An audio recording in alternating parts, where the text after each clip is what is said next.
Sejak hidupnya dimulai 4,6 miliar tahun lalu, bumi telah melahirkan dan memberi kiamat bagi bermacam spesies. Deretan keajaiban alam diikuti deretan bencana. Deretan keajaiban itu antara lain adalah munculnya makhluk bersel satu, lahirnya fotosintesis, evolusi makhluk multiseluler, munculnya banyak kingdom.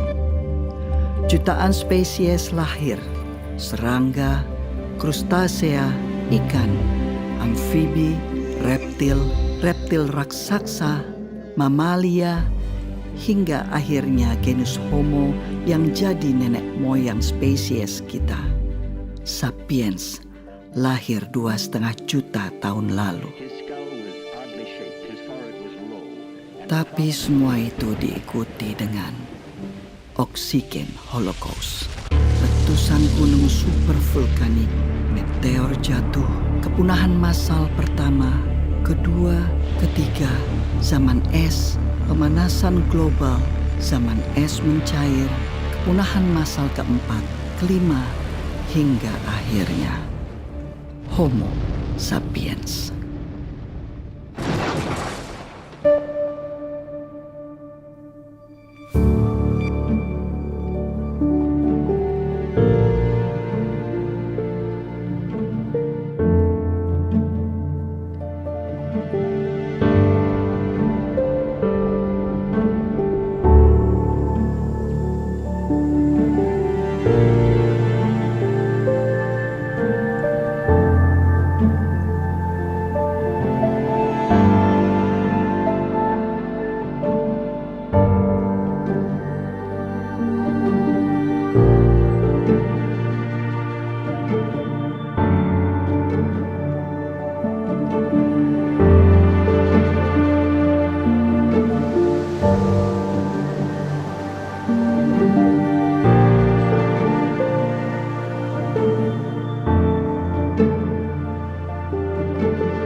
Peradaban sapiens hanya dalam usianya yang baru sekitar 12.000 tahun ini kemudian sudah bertanggung jawab untuk kiamatnya banyak sekali spesies. Mulai dari sabertooth, mammoth, jaguar raksasa saat mereka belum punya teknologi seperti sekarang ini, hingga sapiens modern seperti kita yang sudah jelas mengancam kelangsungan banyak sekali makhluk hidup di dunia ini. Oh man, show me please, I would. Penciptaan alam semesta itu jauh terjadi sebelum manusia ada, gitu. Tapi selama ini alam semesta tuh nggak pernah komplain dia apa-apain sama kita. Nah, sekarang kalau kita lihat dari sisi alam, adanya manusia itu hukuman nggak buat mereka? Mereka nggak pernah ngomong kan? Namun, Homo sapiens sendiri selain memberi kehancuran bagi spesies lain, juga terus-menerus berjuang dari kiamat yang seringkali dibawa oleh makhluk lain, oleh organisme lain. Bahkan organisme ini begitu kecil, mikroorganisme, virus, bakteri, jamur. Lihat saja sejak zaman Fir'aun, sudah tercatat bagaimana terjadi wabah yang bisa sangat mematikan. Zaman Yesus, semua orang ketakutan dengan penyakit lepra. Kemudian bangsa Maya dan Aztec yang punah karena flu dan cacar yang diimpor dari Eropa. Black Death, Spanish Flu. Pandemi itu kan udah berkali-kali itu ya. Yang paling besar adalah Black Death ya. Black Death itu 5 tahun. 100 juta orang Eropa mati.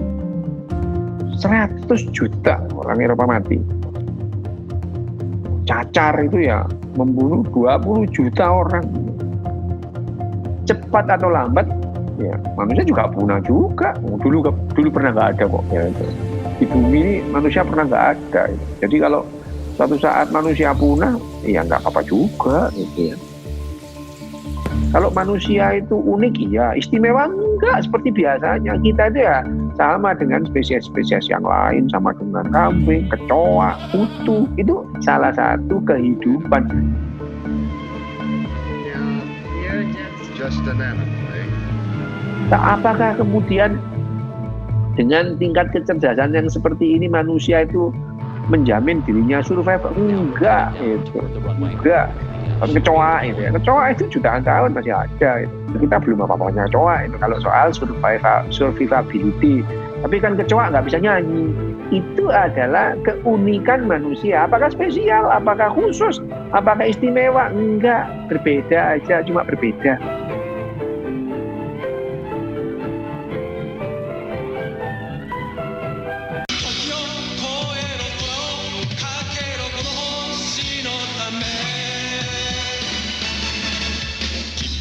Belum pernah sebelumnya dalam sejarah panjang bumi, nasib semua makhluk hidup di dalamnya ditentukan oleh satu spesies saja.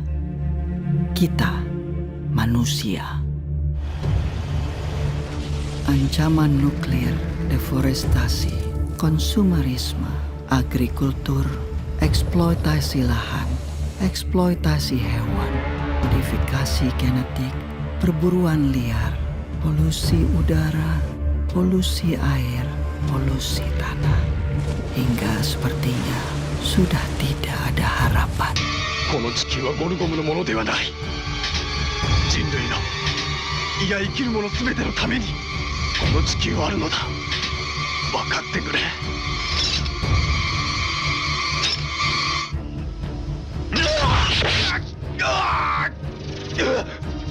Manusia selalu terbakar keinginannya, terbakar ambisinya, terbakar dan terbakar. Tidak pernah tahu kapan cukup adalah cukup.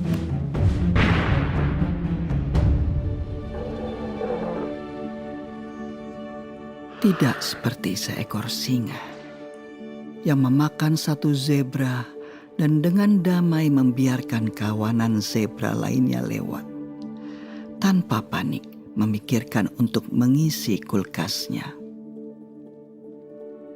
Kalau dalam pemahaman saya, ego itu adalah sense of I, sebuah rasa bahwa ini adalah saya, dan saya ini sesuatu yang terpisah dengan apa yang bukan saya.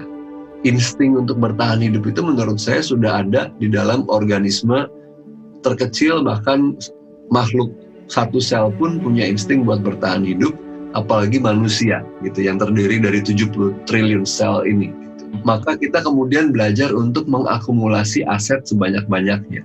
Aset itu bisa macam-macam, bisa keterampilan, bisa kekuatan, bisa jabatan, bisa harta benda.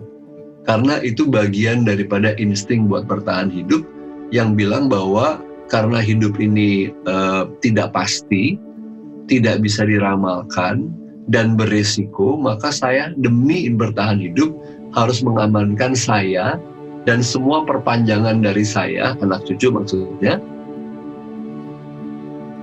Saya nggak peduli dengan yang lain, bisa artinya orang lain, bisa artinya planet bumi ini.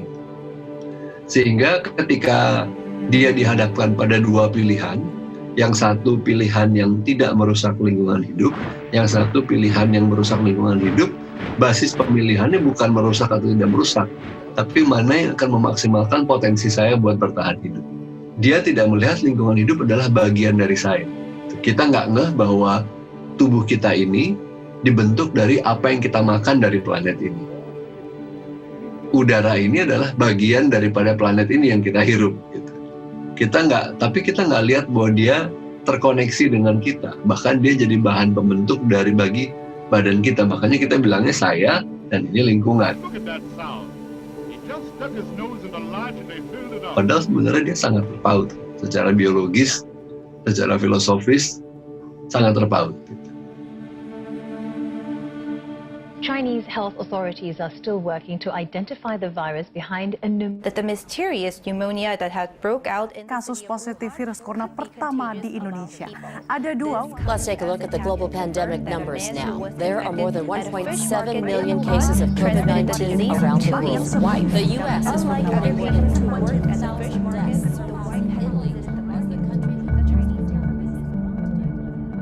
Kalau kita bisa menerima bahwa saya ini nggak superior, saya dan COVID-19 atau siapapun virus yang ada nantinya sebetulnya punya level yang sama. Kita sama-sama ada di alam semesta ini, mau sama-sama hidup kok. Tapi selama ini saya merasa di atas awan. Semua bisa saya lawan. Nah, ketika itu saya tidak bisa lawan, saya resah. Manusia jadi stres karena manusia pinginnya semua serba pasti. Gitu. Kapan ini virusnya selesai? Kapan ini ada vaksinnya? Kapan? Bulan berapa? Tanggal berapa? Tahun berapa? Berapa lama saya di lockdown? Berapa lama saya nggak boleh keluar dari rumah? Ketika kita sekalipun harus mendapatkan kesempatan atas penyakit atau apapun yang mampir di badan kita, perlu kita ketahui bahwa itu akan selesai. Selesainya seperti apa? Tidak ada yang tahu. Oke?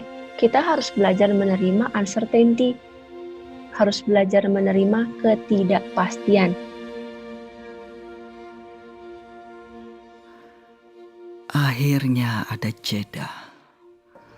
Untuk dunia berhenti, untuk manusia berhenti dan merenung, melahirkan cinta bagi sesama makhluk hidup yang lain, hewan atau tumbuhan, primata ataupun unggas, kecil atau besar, yang jauh ataupun dekat, yang kelihatan dan tidak kelihatan.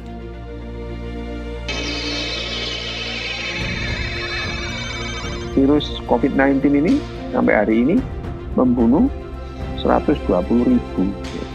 Sementara orang meninggal karena sakit jantung sehari itu 48.000. Sementara penduduk dunia berapa? 7 miliar. Masih banyak yang bertahan. Tapi ya namanya manusia, ya dulu pernah nggak ada di bumi. Cepat atau lambat juga akan punah. Tapi apakah karena COVID-19? Enggak lah, gitu ya. Kamen Rider wa shinda. Nagaku, kurushii tarakai no sue, shinda no da. もはやこの地球を救う者はいない。ゴルゴムの横暴に任せるしかないのか。誰がこの美しい地球を救うのだ。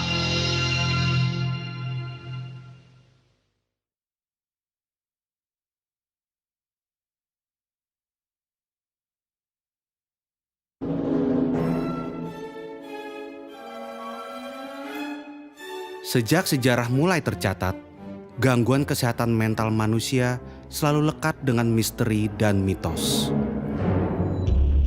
Pengidap gangguan jiwa lekat dengan stigma negatif seperti kesurupan, santet, sihir jin, muslihat setan, kutukan dewa, kutukan Tuhan. Dan secara global, stigma yang diskriminatif ini lekat terus hingga abad ke-18. Di otak itu ada ratusan sirkuit yang saling bertentangan, saling mendukung. Ada hormonalnya, ada neurotransmitternya. Akhirnya variasinya banyak. Seluruh bagian otak akan itu bertanggung jawab atas mental disorder. Bukan hanya satu atau dua bagian.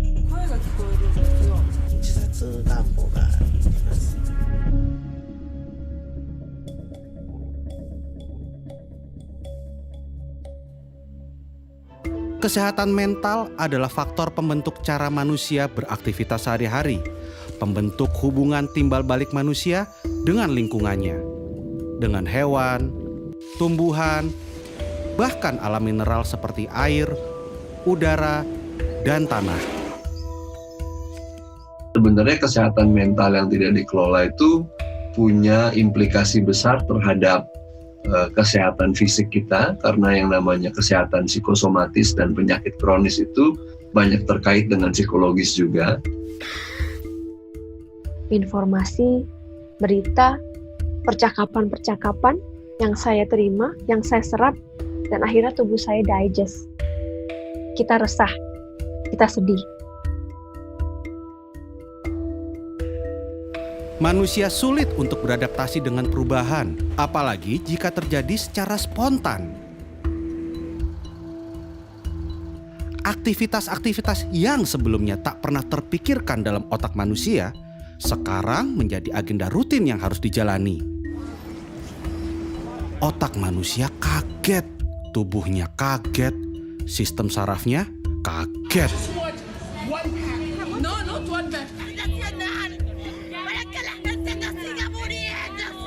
And as their frustration boils over, Committed suicide apparently after becoming. Kebijakan ini ternyata justru berdampak pada peningkatan kasus kekerasan dalam rumah tangga di sejumlah.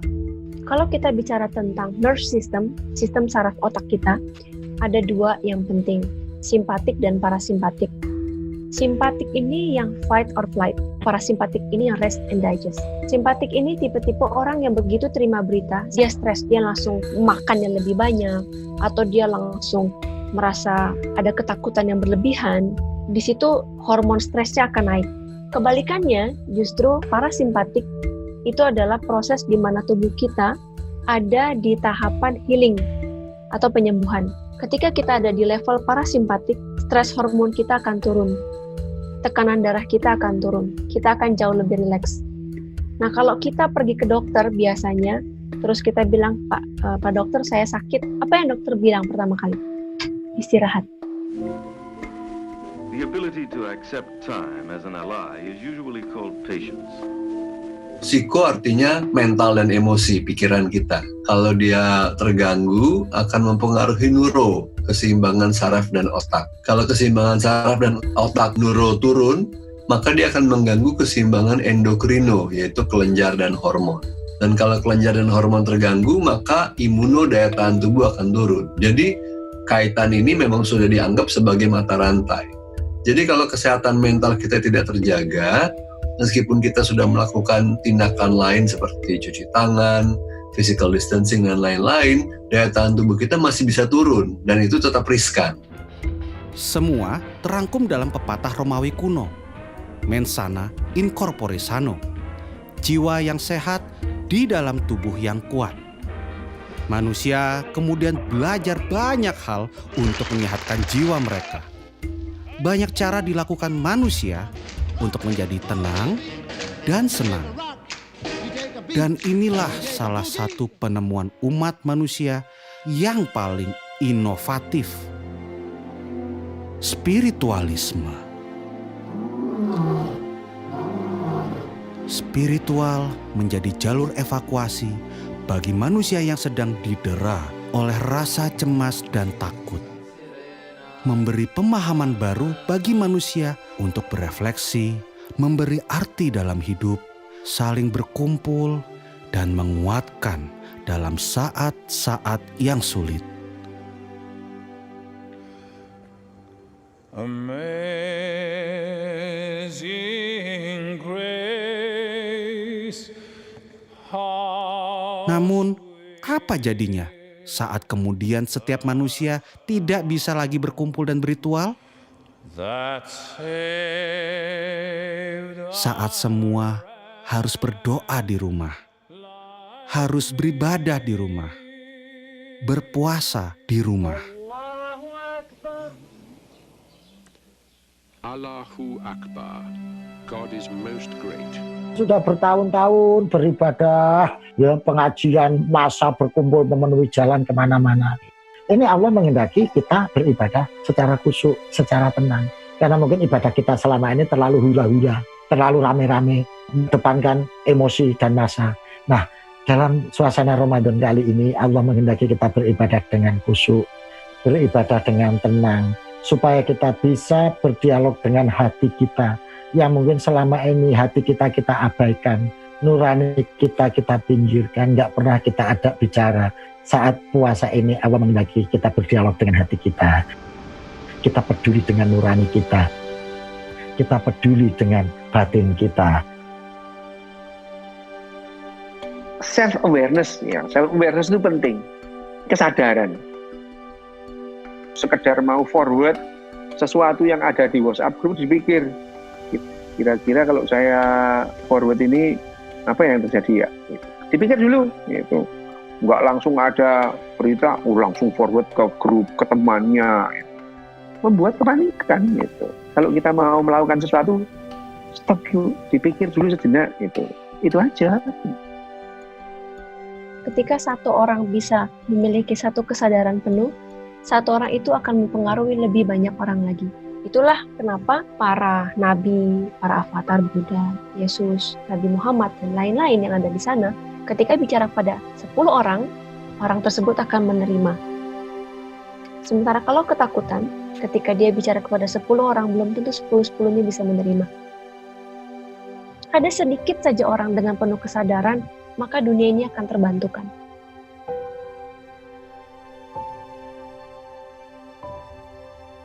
Ya ayyuhal nafsul mutmainnah irji'i ila rabbiki radiyatan mardiyah. Wahai jiwa-jiwa yang tenang, jiwa-jiwa yang teduh, kembalilah ke Tuhanmu. Kalau hati kita ini bersih, jiwa kita ini bersih, maka batin kita sehat, fisik kita sehat, jiwa kita sehat. Menurut saya kesadaran itu adalah yang paling menjadi fondasi bagi kesehatan mental dan emosional. Orang yang awam ketika dibilang kata sadar, dia nggak ngerti apa yang dimaksud dengan kata sadar pada umumnya. Kita pikir sadar tuh artinya insaf gitu. Padahal kesadaran itu kan sebenarnya lebih kayak perhatian yang mengamati secara netral, dan salah satu bagian daripada penyembuhan itu adalah menyadari tanpa menilai atau menghakimi. Itu yang namanya menerima kan sebenarnya. Tubuh yang kuat di dalam jiwa yang sehat. Corpore sano in mens sana. Spiritual itu adalah hasil kerja otak kita. Jangan dibalik, gitu ya. Jangan dibalik bahwa spiritual itu mempengaruhi otak. Bukan, spiritual itu juga hasil kerja otak kita. Diperlukan nggak sih manusia? Perlu untuk ketenangan. Kalau tidak ada spiritualitas itu manusia itu lebih gampang menderita, gitu ya. Lebih gampang menderita. Tapi dengan spiritual bukan berarti orang itu lepas dari penderitaan, ya tidak. Gitu. You know the joke of a man hanging onto a cliff? He says, "Please God, save me." And God says, "Have faith and jump."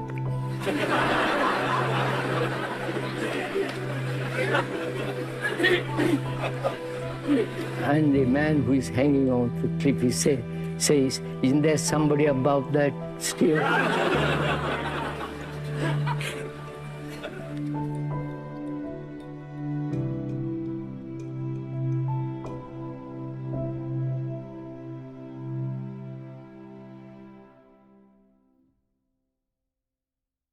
There are only three kingdoms: animal, vegetable, and mineral. Maybe this little thimble belongs to a kingdom all of its own. The fourth kingdom. The kingdom of plastics. Plastics? Banyak alasan mengapa plastik menjadi salah satu bagian yang tidak bisa terpisahkan dari peradaban manusia modern. Murah, tahan lama, dan praktis. We use plastics in every aspect of our lives. Engineering, the home, decoration, medicine, art, and games. Segala macam alasan mendukung terciptanya plastik. Plastics come from many different raw materials. Saat itu, penggunaan kantong kertas dianggap membahayakan lingkungan. Semakin banyak kantong kertas, semakin banyak pohon yang ditebang. The demand for a wood that will not rot, that termites will not eat, that fire... Plastik ini adalah benda yang relatif baru ditemukan oleh manusia, kemudian baru dibuat secara masif itu mulai dari tahun 1950-1960. Produksinya kalau kita bandingkan sekarang itu 20 kali lipat lebih kecil. Sekarang itu adalah zaman plastik. Karena apa sih nggak pakai plastik? mulai dari kacamata saya plastik, baju kita kebanyakan plastik, apapun kayaknya itu udah plastik gitu.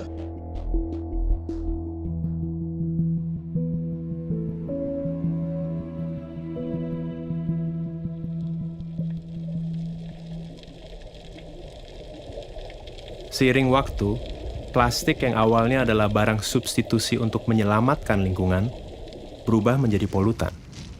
Tentu hal itu terjadi karena penciptanya, kita, manusia. Plastik mendominasi jenis sampah di masyarakat, mulai dari kantong plastik, gelas plastik, sedotan plastik, styrofoam, bungkus mie instan, pembungkus makanan ringan, produk-produk sachet, minuman sachet, shampoo sachet, sabun sachet. Kita di Indonesia permasalahan paling besarnya mungkin di single use plastik. Alasan dari para industri yang menjual produk-produk dalam sasetan itu adalah karena daya beli masyarakat di Indonesia yang lemah. Karena ketika dijual dalam bentuk langsung 500 gram, mereka nggak sanggup beli. Indonesia ini unik banget, karakter sampahnya ini berbeda satu daerah dengan daerah yang lain. Mayoritas sampah di ibu kota dikirim begitu saja ke TPA gitu, dan setiap 2 hari sampah ibu kota Jakarta itu bisa membangun 1 candi Borobudur banyaknya.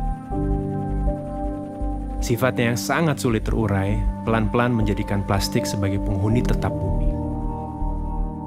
80% sampah itu berasal dari kegiatan yang ada di darat, 20% berasal dari kegiatan yang ada di laut. Bahkan di Palung Mariana, di sana udah ditemukan sampah plastik. Berarti sampah plastik itu ada di tempat yang banyak orang sampai tidak pernah ada orang masuk ke dalam sana. Plastik yang manusia gunakan untuk membungkus dan memberi umur yang lebih panjang bagi makanan mereka, kemudian menyelinap masuk ke piring mereka. Tanpa sadar, manusia juga menimbun plastik berukuran mikroskopik dalam sistem pencernaannya. Kita baru aware terhadap polusi plastik itu mungkin baru tahun 2000-an lah gitu, di mana laut kita ternyata ada 5 triliun pieces plastik dan kemudian ada lebih dari 250.000 ton plastik gitu di laut, yang kemudian ini akan terakumulasi di biota-biota yang pada akhirnya dikonsumsi oleh manusia. Mikroplastik ini itu udah sampai masuk di plankton gitu.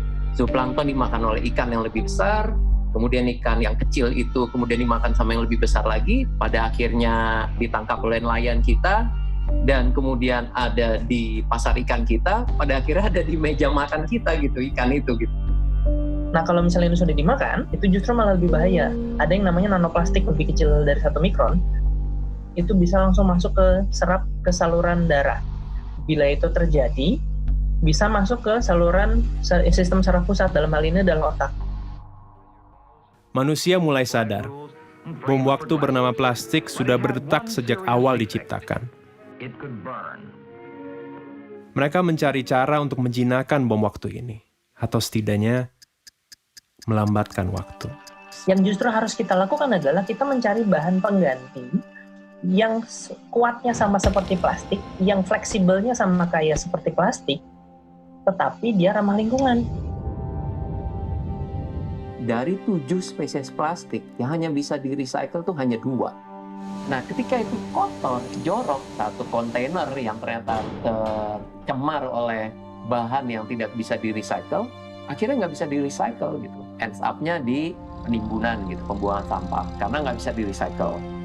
Atau kemudian karena nggak bisa di-recycle, yaudah gue bakar aja insenerator. Permasalahannya adalah masalah tata kelola, khususnya juga di Indonesia. Kalau kita menggunakan instrumen kesadaran gitu ya, harus sadar dulu, itu butuh waktu yang lama, sedangkan sampah dan masalahnya itu sekarang gitu. Jadi setiap orang itu wajib memilah sampah, itu namanya wajib, ya harus ada konsekuensi kalau tidak dilakukan. Gubernur DKI Jakarta Anies Baswedan mengeluarkan peraturan gubernur tentang larangan penggunaan kantong plastik. Larangan penggunaan kantong plastik. Keluarkan peraturan gubernur tentang pelarangan penggunaan plastik. Pergub larangan penggunaan kantong plastik sekali pakai. Untuk larangan regulasi gaya hidup baru dan slogan-slogan tentang bahaya plastik terus didengungkan agar umat manusia punya satu pemahaman yang sama tentang plastik. Sampai bahkan kadang berdengung dan terdistorsi dalam jargon dan slogan yang kosong. Pasca 1 Oktober, penggunaan kantong plastik Greenwashing. trennya? Apakah meningkat, menurun, atau seperti apa? Manusia mana sih yang nggak pakai plastik? Kayaknya nggak ada. Jadi yang harus kita lakukan duluan adalah kita menutup keran dari sampah plastik, sumber sampah plastik. Dengan cara kita mengurangi konsumsi plastik itu, terutama konsumsi plastik yang sekali pakai. Baik mana antara daur ulang dengan buang sampah sembarangan, ya tentu baik daur ulang. Tetapi daur ulang butuh proses. Baik mana daur ulang dengan pakai ulang, ya lebih baik pakai ulang daripada kita kemudian melakukan upaya proses daur ulang, ya lebih baik kita pakai ulang. Nah, dari mana lebih baik mana pakai ulang dan reduce atau pengurangan, ya lebih baik pengurangan juga itu. Dan ini sangat erat kaitannya dengan pola hidup dan keputusan konsumsi kita itu ya, bagaimana kita memilih barang, bagaimana kita memilih produk pada saat kita mau melakukan belanja, jangan sampai kita menghasilkan sampah gitu.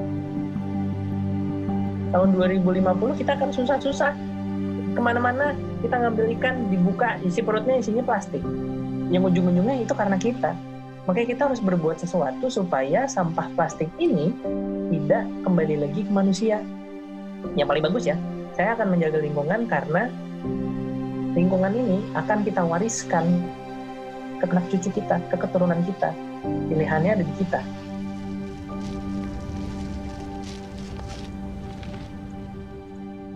Ke informasi selanjutnya, wabah virus corona mulai Berbagai virus corona berdampak positif terpapar corona. Social distancing. Social distancing pick up impact of social distancing. Sampai dengan film ini dirilis, kita sedang terancam oleh pandemi COVID-19.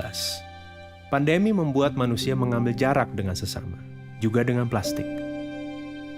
Penggunaan plastik menurun karena manusia hanya diam di rumah. Di Jakarta, terjadi penurunan jumlah sampah hingga mencapai 620 ton per hari. Di Bogor, penurunan jumlah sampah mencapai 100 ton per hari. Now the coronavirus has taken over as the biggest worry for many, as air pollution has dissipated. So yes, we are seeing significant emissions reductions. Kualitas udara di Indonesia, khususnya kota Jakarta, jauh lebih bersih lantaran adanya wabah virus corona. Polusi udara di China justru berkurang drastis. The ozone layer of our planet is now healing.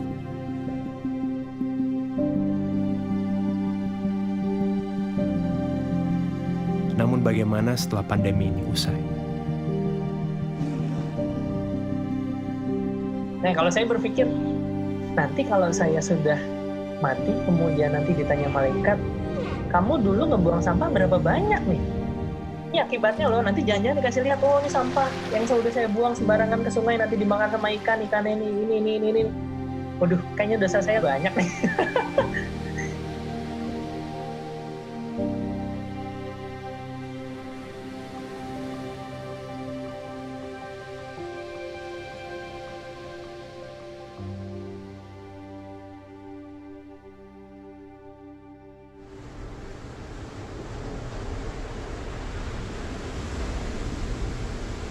Air.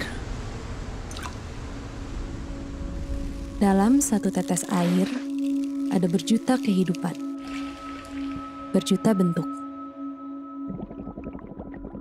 Yang kamu lihat sekarang ini bukanlah luar angkasa. Ini adalah sebuah galaksi tersendiri, semesta tersendiri, dalam setetes air. Pencarian tanda kehidupan di ujung semesta selalu berasal dari pencarian akan air. Liquid water has been found on Mars. Scientists have suspected that frozen water could survive in permanently shadowed craters. NASA's Hubble Space Telescope has directly imaged what may be plumes of water vapor on Jupiter's icy moon Europa. Di tangan eksploitasi manusia, air menjadi sumber hidup, sumber peradaban, sumber energi, transportasi, industri, agrikultur, rekreasi, dan akhirnya gaya hidup.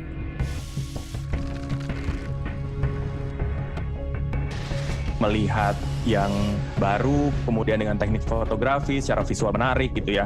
Wah, pengen juga ya. Hari ini dia menjadi tren, minggu depan dia sudah tidak bisa dipakai lagi. Konsumen tuh di brainwash bahwa busa sama dengan bersih. Busanya banyak, dikeset itu lebih bagus. Cobalah misalnya kita pakai untuk keperluan mandi cuci dalam satu hari sekitar 50 gram misalnya. Sedikit. Ada berapa juta orang?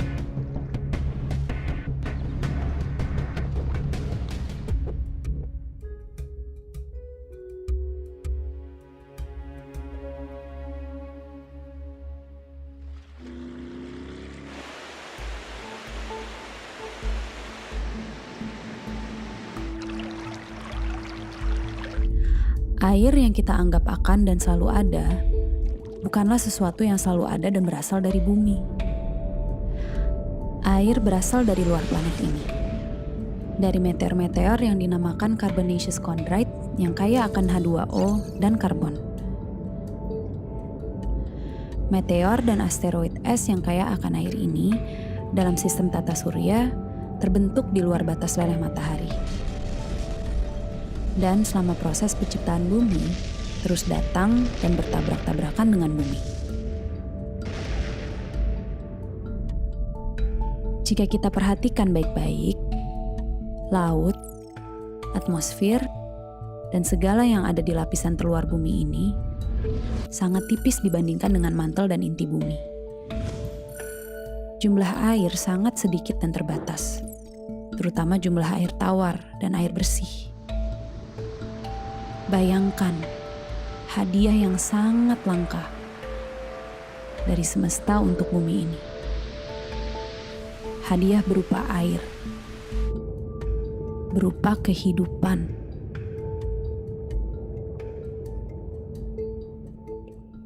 Three, two, one. See? It's a cloud. It's the water cycle. It's science. Selain air, kehidupan pun bersiklus. Standar kecantikan punya siklusnya sendiri.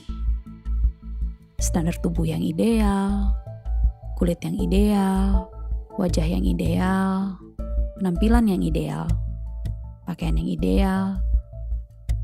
Semuanya terus berputar, terus berubah. Fast fashion adalah sebuah terminologi yang akhir-akhir ini populer yang menggambarkan betapa cepatnya siklus hidup sebuah fashion. Kalau lu jalan-jalan kemana gitu, bagus nih, murah gitu. Berapa? 30.000 doang gitu. Oh, udah belilah gitu. Beli, terus lo nyampe rumah kayak, oh gue beli ini ya? Anjing apaan nih? Beletak lagi, terus lu beli lagi, gitu lagi. Untuk memproduksi sebuah celana jeans, dibutuhkan 6.500 air. Kaos katun, 2.700 liter air. Sedangkan tubuh manusia hanya butuh 600 liter untuk diminum per tahun. Ditambah dengan pola persaingan industri yang berusaha menekan biaya produksi sekecil mungkin. Para buruh dan pekerja di mata rantai terbawah menjadi pihak yang paling terdampak dengan kebutuhan untuk berpakaian dan bergaya. Last November, 112 people were killed in another major factory fire. 30,000 Chinese workers were on strike. Garment workers in Bangladesh. Namun, itu belum semua. Ternyata, dampak negatif bagi air dari limbah gaya hidup berpakaian tidak kalah dengan detergen yang kita pakai untuk menjaga penampilan diri. Untuk mencuci pakaian, wajah, tubuh. 70% persoalan air itu terdampaknya dari limbah domestik. Mungkin orang bakal berpikir, wah ini sungai ada limbah industri nih. Padahal sebagian besarnya itu dari limbah rumah tangga.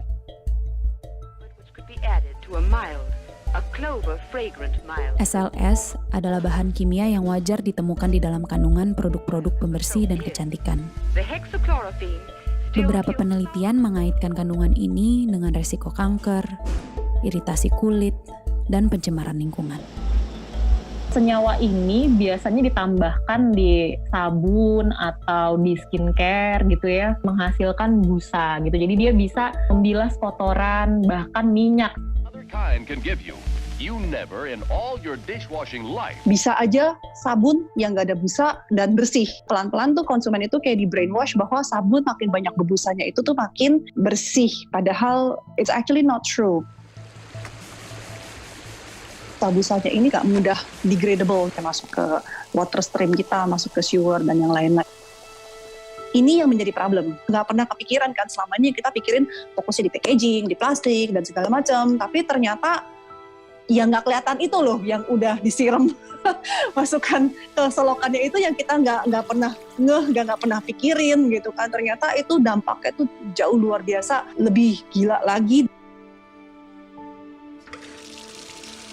Mau nggak gitu mandi di hari pertama, nanti mandi lagi di hari ke-10 gitu misalnya, karena biar nunggu LAS-nya larut dulu misalnya di alam gitu. Sebuah penelitian di Institut Aerospace Stuttgart menemukan bahwa air menyimpan suatu bentuk memori secara mikroskopik. Dari satu gelas air yang sama, saat diteliti tiap orang berbeda, gambaran mikroskopik yang dihasilkan juga sangat berbeda. Menghasilkan memori air yang berbeda. Saat satu jenis bunga dimasukkan ke dalam air, lalu air tersebut diambil dan dilihat secara mikroskopik, hasilnya menyerupai bunga tersebut. Saat jenis bunga lain yang dimasukkan, kemudian secara mikroskopik pun visual yang ada berubah. Semesta yang ada berbeda. Semesta seperti apa yang ada di dalam setetes air deterjen? Memori seperti apa yang kita rekam untuk semesta lewat tetes-tetes busa tersebut?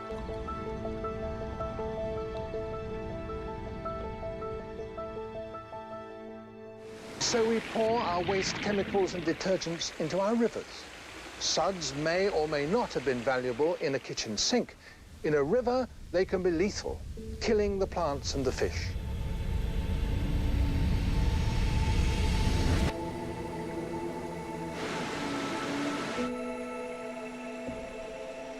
Mencintai udara, mencintai air, mencintai bumi dan segala isinya bukan sesuatu yang baru.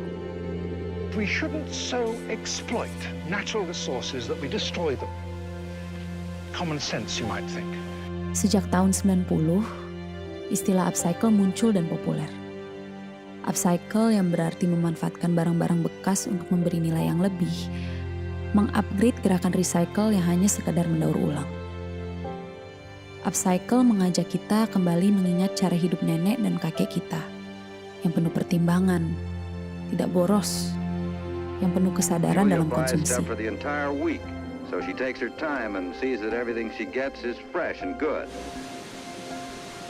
Pandemik yang terjadi membawa orang merubah prioritas hidup. Kita jadi lebih mementingkan apa yang kita pikirkan. Buah pikir kita menjadi lebih orisinal dan lebih otentik karena tidak terbungkus oleh kebutuhan-kebutuhan kita untuk menunjukkan siapa diri kita.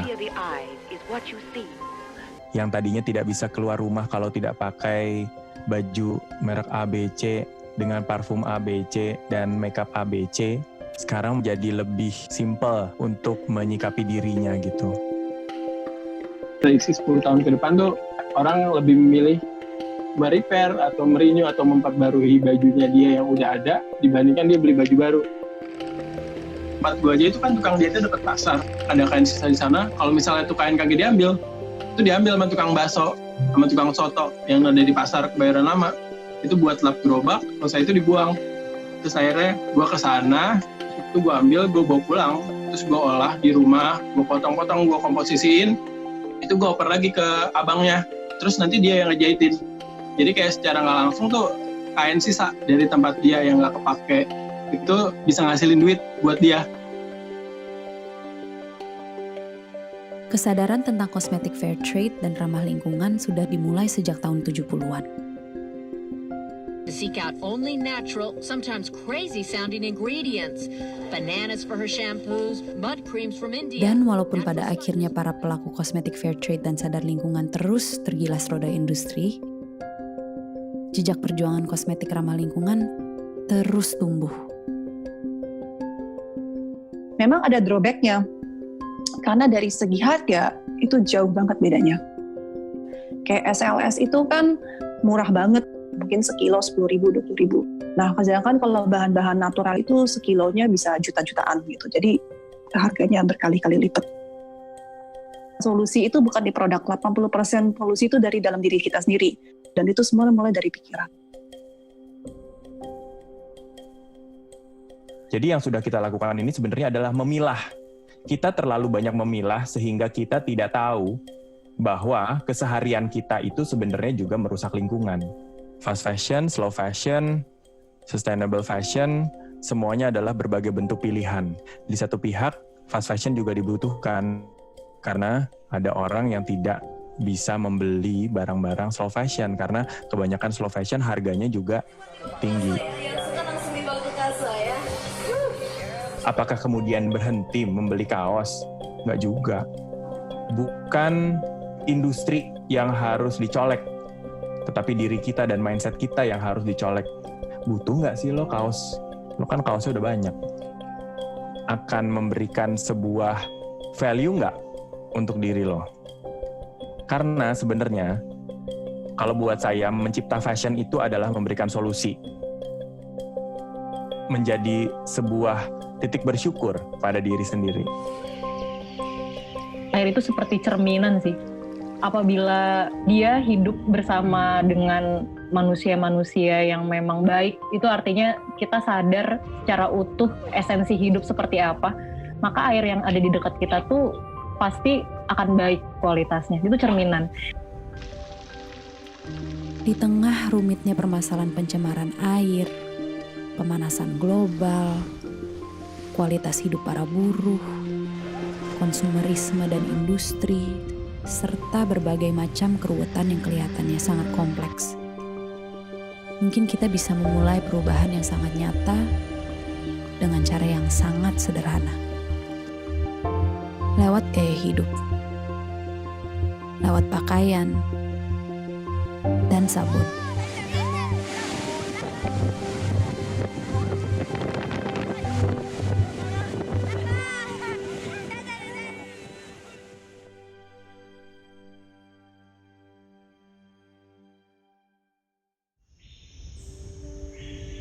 Mereka kan politeis ya, kalau orang rimba tuh percaya banyak dewa. Cuman dalam agama mereka tuh berpikirnya Tuhan ya atau dewa itu maha menghukum, bukan maha pengampun. Makanya orang kota jadi suka berbuat dosa karena diampunin terus. Terus Tuhan maha penyayang. Enggak, kalau di rimba Tuhan tuh maha penghukum, Tuhan suka mengirim penyakit gitu. Menurut mereka Tuhan kita nggak keren, makanya akhirnya orang-orangnya juga jadi pada jahat-jahat.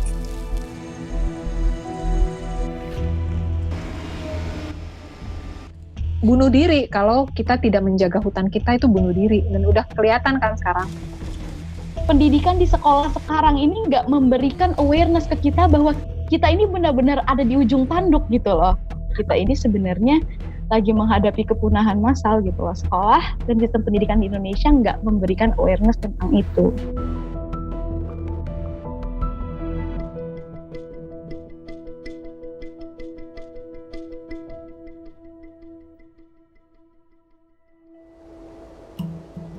Sebelum lanjut berbicara tentang kehutanan, kita perlu tahu dulu tentang konsep keragaman hayati atau biodiversitas. Arti biodiversitas adalah keragaman berbagai jenis kehidupan yang ada di bumi. Bagi kita semua yang tinggal di kota dan jauh dengan hutan, kehidupan alam liar mungkin hanya bisa kita lihat di televisi. Namun pada kenyataannya, udara yang kita hirup, air yang kita minum, dan makanan kita semua bergantung pada biodiversitas. Beberapa contoh sangat jelas. Tanpa tumbuhan tidak akan ada oksigen. Tanpa lebah tidak akan ada proses pembuahan. Hutan adalah rumah bagi biodiversitas di bumi. Kalau bahasa klise kan selalu dibilang hutan itu paru-paru bumi tuh. Aku melihatnya sih bukan sekedar hutan. Kalau kita menyia-nyiakan pengetahuan manusia yang paham tentang hutan, yaitu orang rimba, masyarakat-masyarakat yang tinggal di hutan, kita semua yang akan rugi gitu. Di bumi sudah ditemukan 1,7 juta spesies makhluk hidup dan diperkirakan ada 9 juta spesies yang belum ditemukan dan tercatat. Namun, hanya sejak 40 tahun terakhir, jumlah hewan liar di dunia berkurang hingga separuh. Separuh. Peradaban manusia sudah menghantarkan spesies-spesies lain menuju kepunahan 1000 kali lipat lebih cepat dibandingkan proses alaminya. Padahal, tidak ada satupun individu atau satu jenis spesies yang dapat hidup sendiri tanpa makhluk hidup lain. Kalau orang rimba bilangnya konsep kulkas. Itu aneh-aneh karena mereka pakai bahasa kota. Mereka kan lihat kulkas ya di kota. Apa ini kulkas? Katanya. Aku bilang ini makanan. Kenapa ditaruh situ? Supaya awet. Supaya kalau orang mau perlu ambil sedikit aja. Begitu kenyang, ya udah nggak ngambil lagi. Sisanya ditaruh di kulkas. Oh, kami juga punya kulkas di hutan. Sehutan-hutan tuh kulkas karena kami ngambil secukupnya. Besok mau ambil lagi gitu. Orang kota menganggap hutan itu bukan kulkas gitu. Mungkin kayak supermarket yang harus dijarah gitu. Kalau buat orang rimba enggak, kenapa aku ngambil sedikit? Karena besok saya perlu lagi. Yang mereka lakukan itu investasi. Aku menginvest kebaikan supaya besok kebaikan itu bisa aku ambil lagi gitu. Selalu dalam kalimat klise kita semua berkata, melestarikan lingkungan untuk anak cucu kita. Untuk generasi yang akan datang. Dan sekarang, inilah suara anak cucu tersebut. We are in the beginning of a mass extinction, and all you can talk about is money and fairy tales of eternal economic growth. How dare you? Yang sebenarnya sudah sejak lama mengatakan hal yang sama. I'm here to speak for the countless animals dying across this planet because they have nowhere left to go.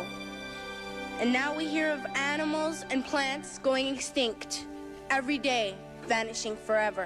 Dan di Indonesia ada Salsabila, pelajar berusia 16 tahun, bersama dengan grup Jaga Rimba yang ia dirikan. Kalau kita lihat fenomena alam, bagaimana alam bekerja, ini kan nggak seharusnya seperti itu. Kita panik tapi kita nggak bisa ngapa-ngapain karena di sekolah kita nggak pernah diajarkan untuk peduli dengan sekitar kita. Terus sistem pendidikan di Indonesia itu kita selalu diajarkan untuk menghafal, tapi kritisnya itu nggak ada. Saat Salsabila masih bersekolah formal, ia menyerukan mogok sekolah untuk hutan. Rutin setiap Jumat, Salsa dan teman-temannya bolos sekolah dan berunjuk rasa.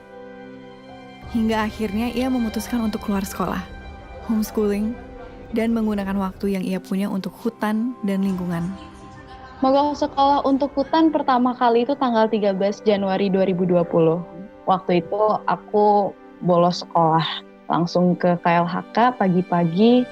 Ketika turun, ya memang gak mengharapkan apa-apa, cuma mau ngeluarin marah sama sedih aja sih. Dan mereka awalnya ya kayak ketawa gitulah, kamu idealis banget sih. Oh udahlah sekolah aja dan lain sebagainya gitu.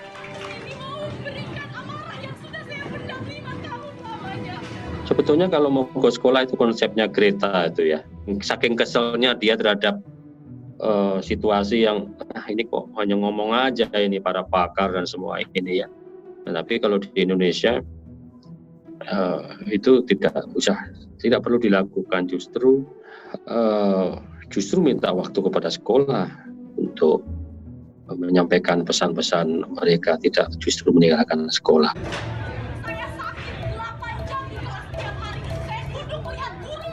Wah, kalau aku sih paling nggak mendukung kurikulum nasional kita. Kalau menurut aku, anak-anak masih nggak punya kepentingan ekonomi kan dan politik gitu.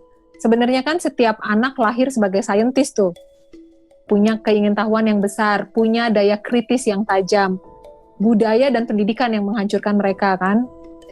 Jangan aneh kalau ada sekolahan yang datang ke masyarakat pedalaman yang masih banyak kobra. Tapi begitu digigit kobra nggak tahu cara ngobatinnya. Seharusnya kalau di sekitarmu banyak kobra, ya kamu harus tahu. Kurikulummu harus tentang kobra dulu. Yang lain-lainnya ya ntar kalau ada sisa waktu gitu. Nah itu aku betul-betul menyalahkan kurikulum nasional yang sudah banyak menghilangkan semua pengetahuan hebat nenek moyang kita. Jadi yang rugi kita sendiri. Ini bukan soal respect atau soal hilang atau enggak ya. Kita rugi sendiri. Banyak orang yang mati karena gigitan kobra, padahal dulunya tinggal metik tuh daunnya. Sebenarnya aksi mogok sekolah untuk hutan ini nggak hanya menekankan bahwa hutan ini penting, tapi juga menjadi sebuah kritik untuk sistem pendidikan di Indonesia sekarang. Pendidikan di sekolah sekarang ini nggak memberikan awareness ke kita bahwa kita ini benar-benar ada di ujung tanduk gitu loh. Kami 2 kali aksi itu langsung dipanggil audiensi dan ketemunya langsung dengan Pak Wakil Menteri LHK. Tapi pas kalau ngelihat hasil audiensi sebenarnya agak sia-sia juga sih. Kami ini masih sekolah, jadi mereka nganggapnya ini, wah ini anak sekolah udah turun, udah paham masalah hutan, jadi jatuhnya lebih banyak ke pujian-pujian yang sebenarnya nggak kita inginkan. Kita maunya mereka bilang, oke, kami akan turun ke lapangan. Enggak. Aku nggak tahu 10 tahun lagi apakah mereka akan merasakan dampak dari kebijakan-kebijakan yang mereka buat. Tapi yang pasti yang akan terkena dampaknya itu anak cucu mereka, dan anak cucu mereka kita adalah salah satu bagian dari mereka.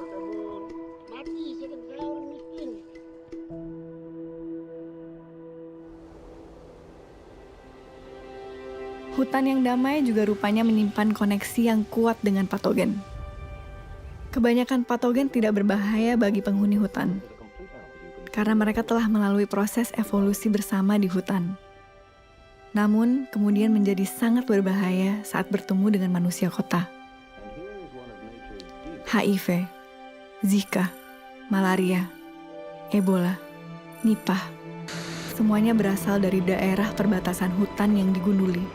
Kalau biodiversity tadi terdisrupted, yaitu virus-virus akan keluar dari hotspot rumahnya masing-masing. Konsep keramat hutan secara ilmiah erat dengan bahaya patogen yang tidak dikenal tubuh manusia. Pilek gitu kan, kita batuk, kita masih bisa tetap jalan. Orang rimba nggak, kena pilek langsung tumbang. Jadi secara genetik nggak terbiasa. Gitu. Kalau saya malaria langsung tumbang gitu ya. Mereka malaria tetap aja nggak, kayak bersin aja malaria tetap aja bergerak kemana-mana, nggak ada masalah. Makanya penyakit baru itu bisa betul-betul ngabisin populasi mereka. Ini waktu pandemik gini pada lari makin jauh ke dalam hutan, karena mereka takut sekali ya. As soon as we withdraw, nature quickly takes over. Could the corona crisis eventually be good for the environment? Jadi kalau dibilang ini menjadi waktu yang pas supaya bumi bisa menyembuhkan dirinya sendiri, mungkin aku bisa kritik bahwa enggak juga. Karena ini bakal terus berlanjut dan sistem ini enggak peduli mau pandemi, mau enggak, eksploitasi harus tetap jalan. Misalkan yang kemarin di Banyuwangi, tambang emas tumpang pitu ketika lagi pandemi, polisi menjadikan alat justifikasi masyarakat berkerumun, kan katanya nggak boleh. Masyarakat Banyuwangi ini berkumpul untuk menjaga supaya gunung mereka ini nggak digali buat tambang emas. Diusir, kriminalisasi terjadi, dikeruk juga. Terjadi juga. Dan itu lagi masa-masa seperti ini, baru bulan Maret kemarin.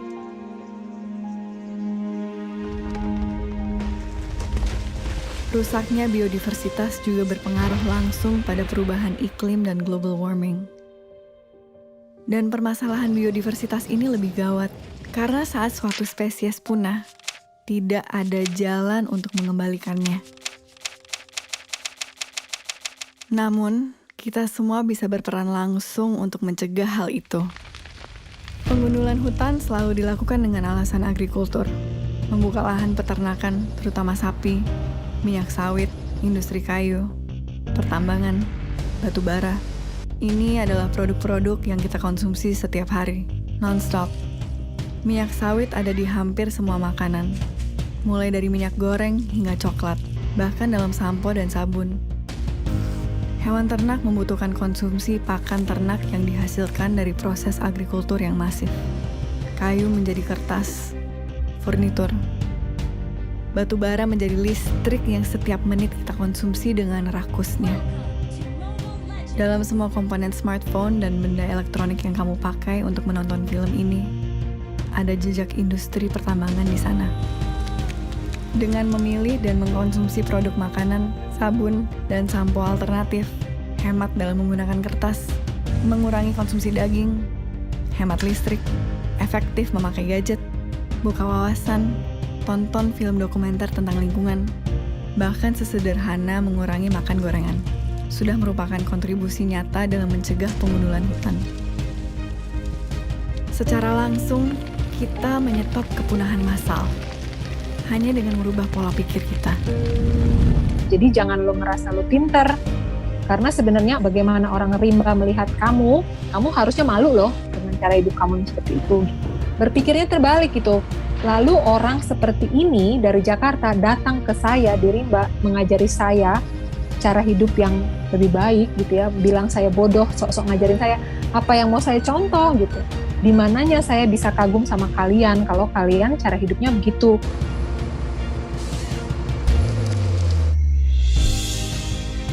Tanpa hutan, tidak ada biodiversitas. Tidak ada lagi ekosistem. Tidak ada oksigen. Tidak ada lagi air. Tidak ada lagi kehidupan.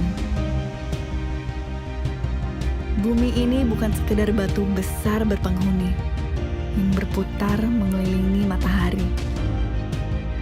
Kehidupan bukan hanya berada di permukaan bumi. Bumi adalah kehidupan itu sendiri. Tanpa bumi, tidak ada kehidupan. Mana mungkin sebongkah batu yang mengelilingi matahari ini adalah makhluk yang hidup dan sadar, seperti kita. Manusia dengan otak dan kesadarannya adalah cerminan kesadaran kolektif bumi. Kesadaran bahwa kita adalah bumi. Bumi yang menjadi sadar dengan eksistensinya. Kesadaran bahwa kita semua dalam kehidupan ini saling terkait. Tidak peduli apa spesiesmu, negaramu, sukumu, apalagi agamamu atau Tuhanmu.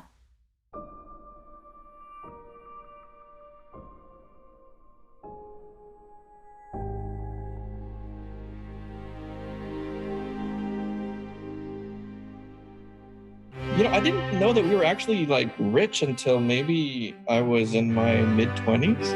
Sometimes they just think about buying like a house and they just sign a check and they buy it, you know, or they want to buy a car and they pay in cash, you know. I didn't understand what leasing was until I was in university. If you told me that it's not fun to be in a private jet, I'd be lying. Like if someone asked you, hey man, you want to fly my private jet? I'm like, sure dude, why not?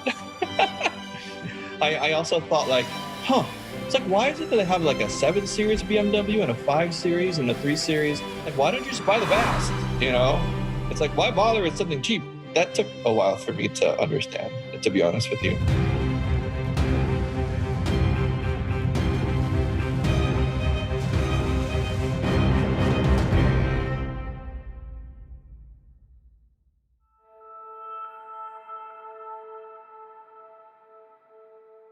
Manusia adalah spesies yang unik.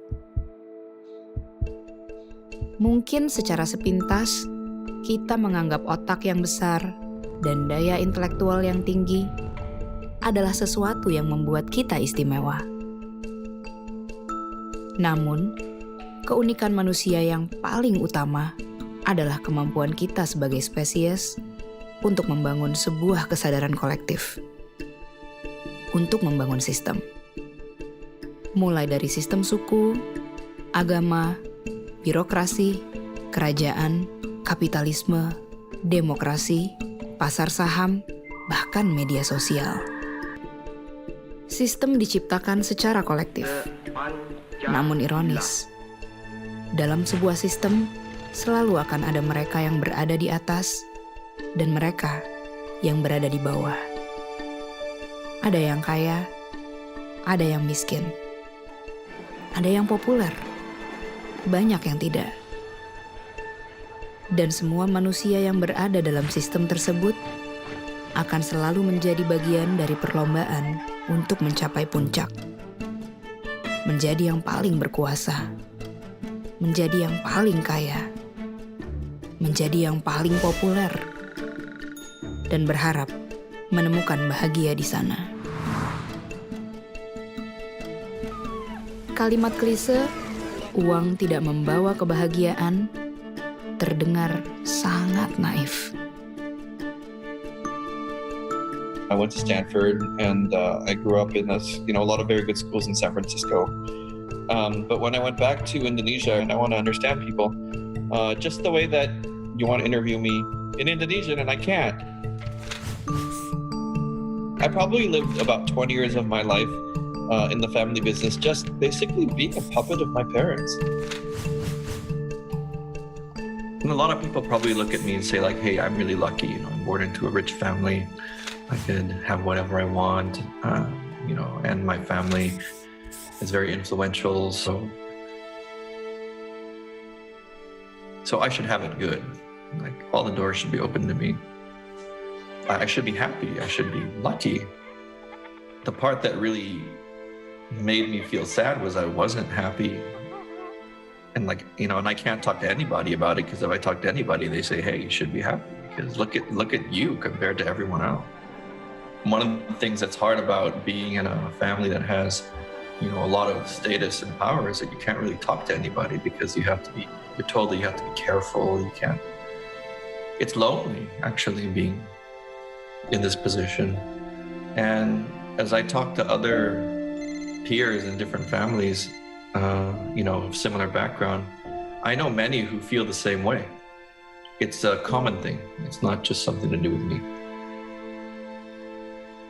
And my parents worked really late hours, and so I was often in the office until 2 o'clock, 3 o'clock, 4 o'clock in the morning, sometimes 5 o'clock in the morning.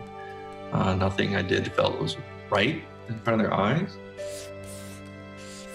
I started having lots of personal problems, and my health was failing. My doctor said I had a liver problem. They said that if I continued that way, I'm going to get cirrhosis and get cancer. And so that was a really, really low point in my life. Uang hanya bisa membawa kebahagiaan sampai ke level tertentu.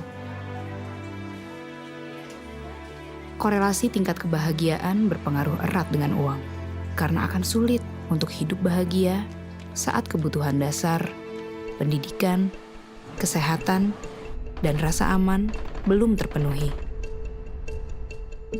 Sejak 2016, istilah negara maju dan negara berkembang sudah tidak lagi digunakan oleh PBB. Hans Rosling, seorang ahli statistik dari Swedia, membagi negara-negara dunia menjadi 4 level berdasarkan rata-rata penghasilan di negara tersebut. Di negara level 1, sumber air berasal dari sumur. Makanan hanya satu jenis tanpa variasi. Tidur beralas tikar.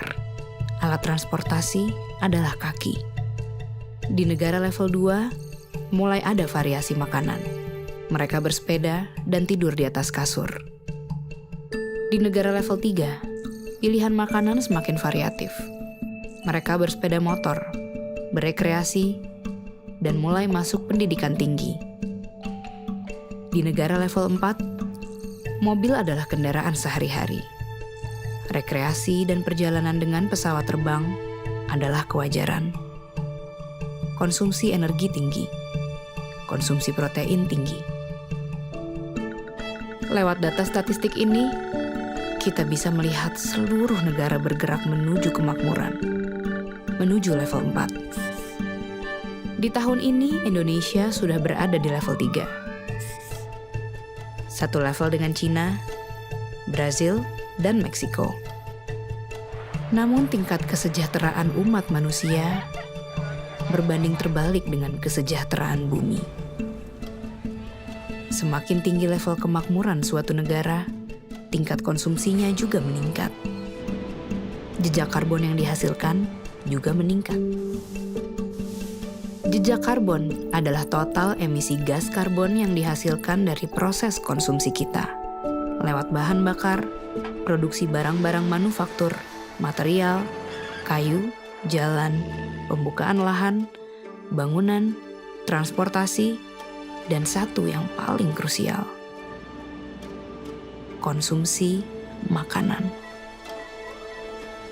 Makan, tenang, makan. Makanan menjadi sangat penting karena setiap manusia di bumi mengkonsumsi makanan setiap hari. Semakin makmur level hidup suatu negara, semakin makmur pula konsumsi makanan dan protein hewani mereka.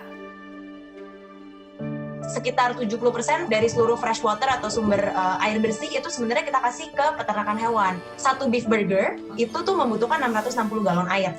Memproduksi protein hewani itu adalah cara memproduksi makanan yang sangat amat mahal dan resource intensif. Kalau kita ngomongin dari segi environment. Dan yang paling bahaya sebenarnya dia tuh nggak cuma menghasilkan CO2, tapi menghasilkan gas metan. Gas metan ini sifatnya tuh 20 kali lipat lebih menahan panas. Dan itu dihasilkan paling banyak dari peternakan hewan dibandingkan sektor-sektor yang lain. Semua sektor transportasi kalau dikombinasi jadi satu, itu tuh mereka kontribusinya sekitar 13% ke gas efek rumah kaca di dunia.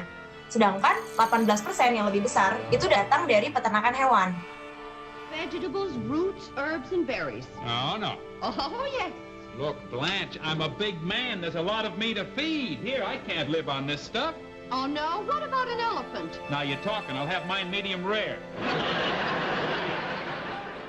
Sederhananya tuh kemarin laporan dari WWF, kalau kita manusia itu mengkonsumsi high meat diet, tinggi protein hewani, kita butuh 4 bumi. 4 bumi itu hanya untuk makanan kita doang. Kita hanya harus pindah entah ke bulan, entah ke Mars, atau nggak tahu di mana deh. Sedangkan kalau kita yang benar-benar kayak whole food, berbasis nabati, tuh kita bisa mencukupi semua kebutuhan masyarakat sekarang, plus 4 miliar orang lagi. Bayangin. Apa yang baik untuk bumi, baik untuk diri. Begitupun sebaliknya. Jumlah sel di dalam tubuh kita dibandingkan dengan jumlah mikroorganisme yang asing di dalam dan di atas tubuh kita ada 10-20 kali lipat lebih banyak daripada sel tubuh kita sendiri. Itu juga salah satu filosofi dasar ya daripada pandangan saya terhadap kesehatan dan tubuh. Bahwa kita adalah mikrokosme daripada makrokosme. Saya kadang sebutkan bahwa setiap orang adalah planet. Atau kalau mau lebih ekstrim lagi, setiap orang adalah sebuah galaksi. Kita adalah bumi terdiri dari banyak makhluk gitu ya. Bakteria, virus, prion, cacing, parasit-parasit yang lain itu adalah makhluk seperti kita di atas bumi ini. Makanya kondisi bumi akan selalu dicerminkan di dalam tubuh kita. Mungkin pernah dengar salah satu hormon pembawa kebahagiaan yaitu serotonin. Serotonin itu banyak orang berpikir itu diproduksi di otak kita. Tapi ternyata 90% dari serotonin atau hormon pembawa kebahagiaan itu diproduksi di dalam pencernaan kita. Yang bahan bakunya adalah serat. Yuk kenal dulu karo jagat aliting dewi. Kita kenal dulu sama dunia kecil yang ada di dalam diri kita sendiri. Jagat besar ini adalah yang di luar diri kita. Ternyata semua ini adalah satu. Kepahaman itu bahwa kalau semuanya ada satu, ngapain harus ribut? Kita melawan ABCD. Lawang itu adalah bagian dari diriku. Mengerti diri dulu, mawas diri dulu. Sektor peternakan kan berkontribusi 18% nih ke seluruh emisi gas efek rumah kaca. Kalau itu hilang 18%, kita tinggal mengurangi sedikit lagi karbon untuk bisa menyelamatkan bumi sampai masih dalam batas yang bisa ditinggali oleh manusia dengan nyaman. I was working in a job where every 2 weeks I would get sick. And I think it was just my body telling me, like, I don't want to do this. And so I left the company. Like, I didn't even bum it. I just disappeared. I just became the coward. I didn't resign. I just stayed at home and didn't show up. And I spent like the first 2 weeks just cleaning up my living room and turning it into a music studio. And my hope was that some people would come in and benefit from using the equipment. And I wanted just to be nice to people because I was sick of being told to be tough. And I was never good at being tough. And I wanted to do it in music. And that was really the only thing that I knew I wanted to do. And I knew that music makes me happy. That was the first time like in my life that I really didn't know what was going to happen next. That was the beginning of when I got better. Yang namanya vegetarian tuh jauh banget dari pikiranku ya. Aku suka banget daging, aku suka banget barbecue, aku suka banget ayam dan lain-lain gitu ya. Pertama kali going vegetarian, banyak orang menganggap kita nggak normal gitu kan. Bahkan keluarga masih mencoba mengkonvert kita menjadi tidak vegetarian gitu. Kita selalu mikir kalau kita mau ngambil keputusan atau pilihan hidup, entah itu pola makan, pola hidup, itu semuanya harus sesuai dengan kata hati. Dan kalau kita in tune sama kata hati kita akan jadi questioning a lot of things yang dianggap normal sebenarnya.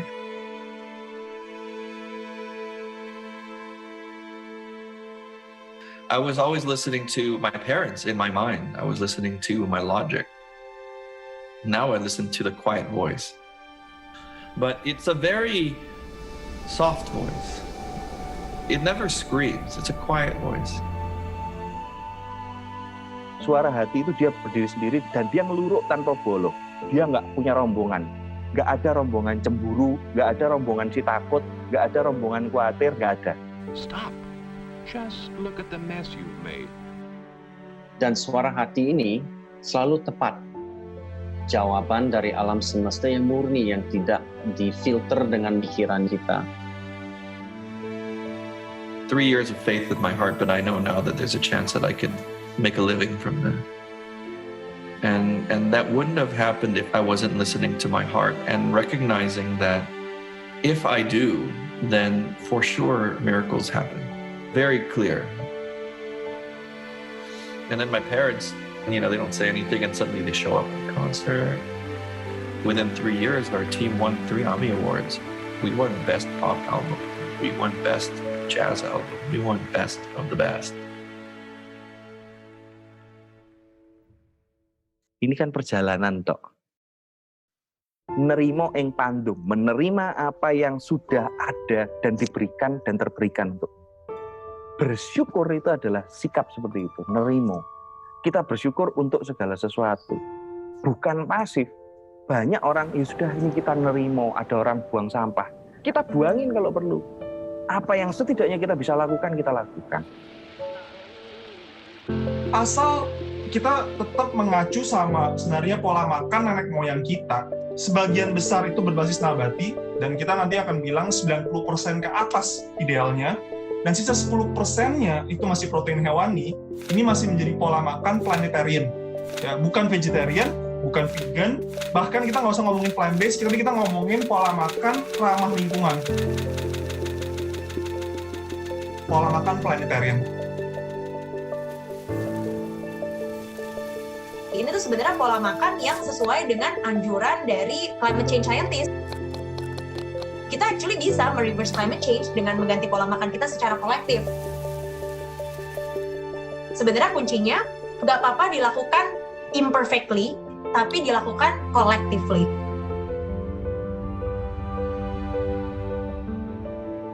COVID-19 sering dianggap sebagai waktu bumi untuk beristirahat. Tidak salah sih. Namun jika diartikan begitu, nanti setelah bumi istirahat sebentar, lalu kita akan balik lagi untuk rakus dan mengeksploitasi bumi lagi. Hakikat sesungguhnya dari pandemi ini adalah bukti dan pengingat bagi kita semua bahwa energi kolektif itu benar-benar ada.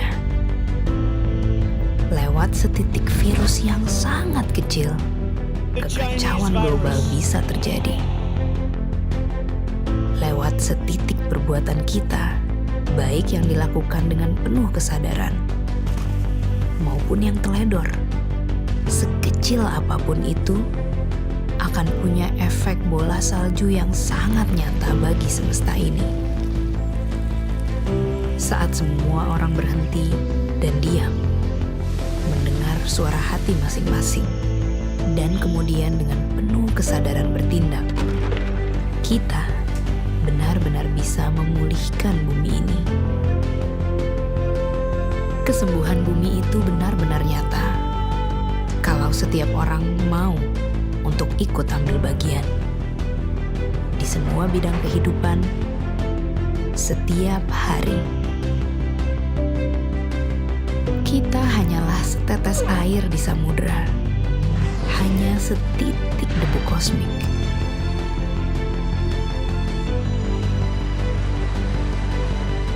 Namun bukankah samudera hanyalah kumpulan dari tetes-tetes air?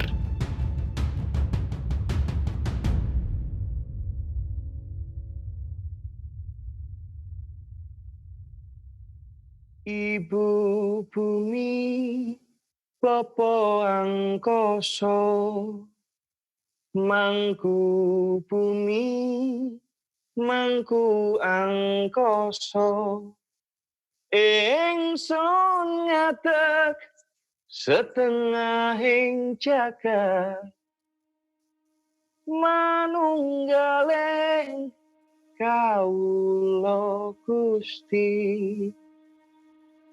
Maos mantra sajroning ati, ngagem raos ingsun kang suci, sirna ilang kabeh nafsuku,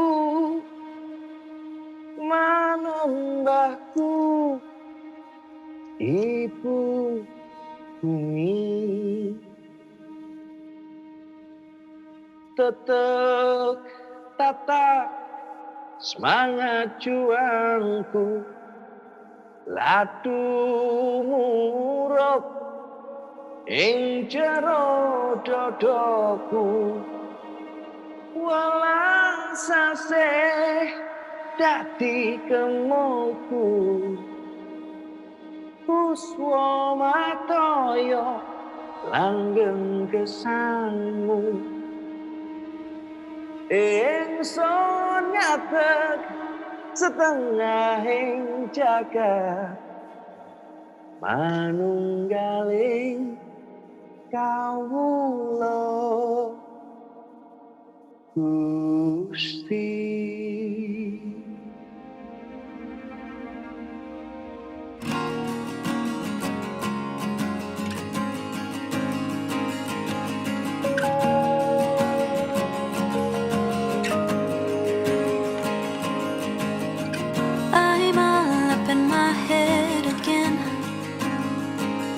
Didn't think that it would come this soon.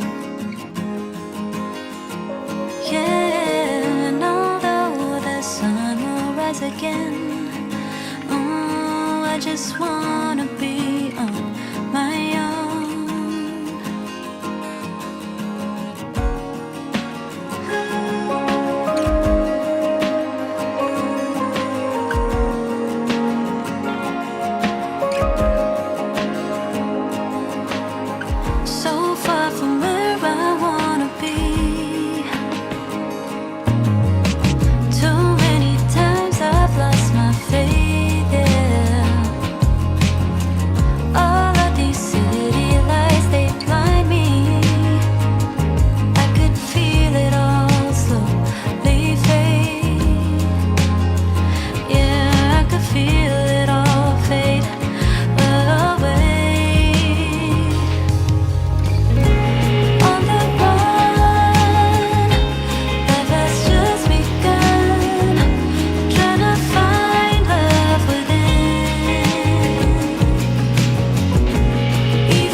Get the chance to begin again. Baby, I'm trying to hold on. Of this pain I'm feeling,